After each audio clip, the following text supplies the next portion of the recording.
I was an engineer and first mate on a converted LCM-80 in the fish trade. We operated in the Gulf of Alaska, Prince William Sound, and Bristol Bay fisheries as a tender, taking salmon and herring from smaller boats and villages in for processing on land. We had a regular spool windlass on the back, and for some reason the company thought this made us equipped to tow a 220-foot barge from the Whittier up through the Aleutian Islands at False Pass and around to Bristol Bay and back each year. The Gulf of Alaska can be a cruel place sometimes, and at 4 knots max speed, we got caught up in a doozy. We tried sheltering behind an island. I can't remember. We were working up our way through the Aleutian Peninsula, but even so, we're unable to hold against the wind and got pulled out. The little windlass on the back deck was getting pulled off and ripping a hole in the engine room in the process.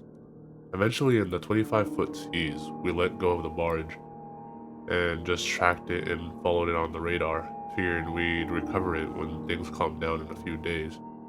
In the horrific days that followed, during which I must have vomited twice my body weight, we nearly got rolled once and took on about more or less 10,000 gallons of water in one of our compartments. So, good times. Last really bad night, I was on watch in the wheelhouse while the captain slept, and about 3 a.m. we were rolling 33 to 37 degrees, losing 2 knots against the gale, with the barge popping in and out on radar about 4 miles in our lee. Suddenly, the whole ship reverberated and shook with a thunderous boom. I was sure we were done. We'd obviously hit something hard. I woke the captain and the deckhand, our entire crew. 15 minutes later, still no sign of flooding in any compartments or other alarms, but I noticed the Lauren lost signal, and I wasn't having any luck on the SSB trying to call in for a possible rescue. The deck lights wouldn't come on, and we had a couple of pop breakers in the nav lights. After a while, it became obvious we weren't sinking, so we went about our watches just keeping an eye on things. At first light, I roped off and went on deck to see what the hell had happened, and then I saw what happened. The World War II surplus LCM-80 had a deck house at bulwark level, and a pilot house and stateroom built above that. So, the roof of the pilot house was a good 25 feet above the water. Mounted to the steel pilot house was a 4-inch steel pipe that went up a few feet to a 3-inch steel crossmember, forming a large T, which our radio and navigation antennas as well as our mast lights were mounted on. It was completely gone, the whole thing, bent over 90 degrees and broken off as if the hand of God broke it off himself. Also gone were the life raft, which were also mounted on the roof structure. The massive 4-inch steel masts had been bent over and torn off. It wasn't like it was corroded and just broke. There was obviously massive force involved, and even the reinforced steel plate of the mast step on the cabin roof was distorted. It took us about a week, but eventually the seas abated and we were able to bring in the barge under tow to the shelter of the peninsula once again. We made it the next 1,000 miles without much except flat seas and beautiful vistas, such as the life of a mariner. When we eventually got into Dillingham, everyone was quite surprised as we had been declared lost at sea, and the Coast Guard had already given up the search days before.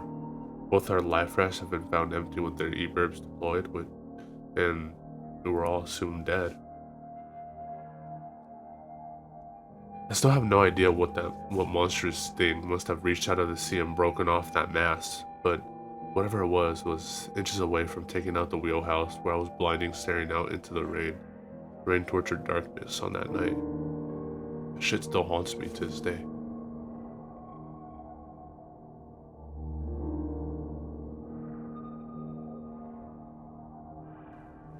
Dad and grandparents all lived on a boat.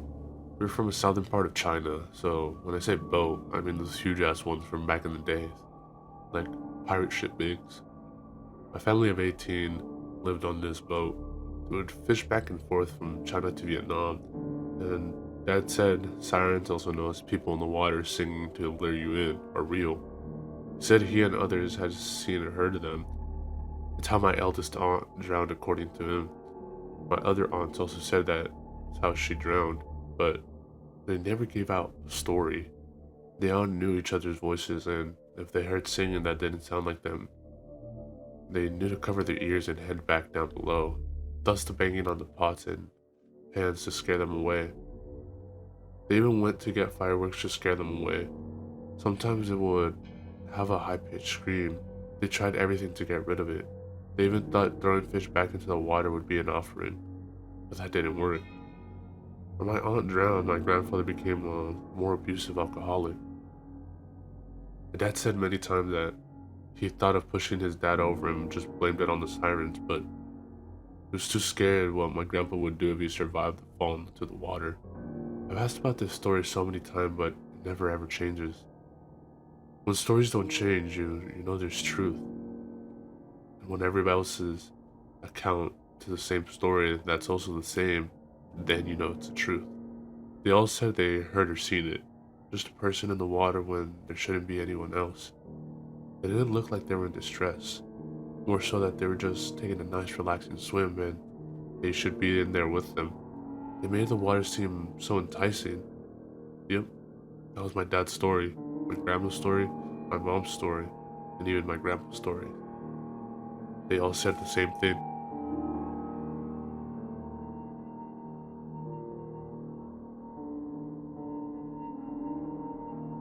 Former technician in the Navy. While on operation, I can't recall if it was in the Caribbean or Arctic. That particular ship did a lot of sailing. We were performing daily system operability tests on the CIWS, which is used to defend against incoming missiles and certain surface threats. The CIWS has its own radar system for identifying and tracking threat targets, as well as an infrared camera system so that the operators in the ops room and tech's secondary operators in the maintenance area can see what it's seeing. While performing these tests in the middle of the night, my supervisor and I observed a white-hot object flying through the sky. We had control of the CIWS as we were performing our tests, whereas normally the ops room operators would have control. And we manually acquired a thermal lock on the target. For the life of me, I cannot recall the altitude or speed of the object, but whatever it was at the time would have been within the capabilities of our main radar systems to detect. We called the ops room and reported that we had an unidentified air target, but they reported back that nothing was on any radar system. Literally nothing around us for hundreds of miles or more. We continued to monitor its thermal signals for a few minutes before the object made an abrupt change of bearing, one that shouldn't be possible given the speed, and we lost thermal lock. We manually scanned and found it again, regaining thermal lock. After following it for a few moments, it simply disappeared. No idea what could have been. The thermal camera isn't very high definition, but you can make out general shapes of a craft most of the time. You can tell a helicopter from other types of aircraft, for example. This object, however, was just two round balls of heat rotation around each other. It really freaked us out. It is unlike anything we have ever seen before. We stayed up discussing what it could be, and of course aliens were brought up.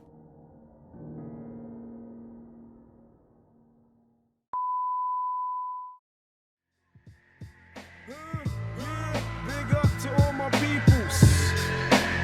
I done dug into my bag of tricks, came up with some different skits. Not your average mafia, I be on some different shit. You know I'm pimping shit that make you use your mind. So if you can fill in the blanks, do it when it's time. Come on. 1, 2, 3, 4, 5, 6, 7. Feel like I'm in hell, but I wish I wasn't. Yeah, you got it, now knock it while I rock it. I stick plugs in the socket and money in my...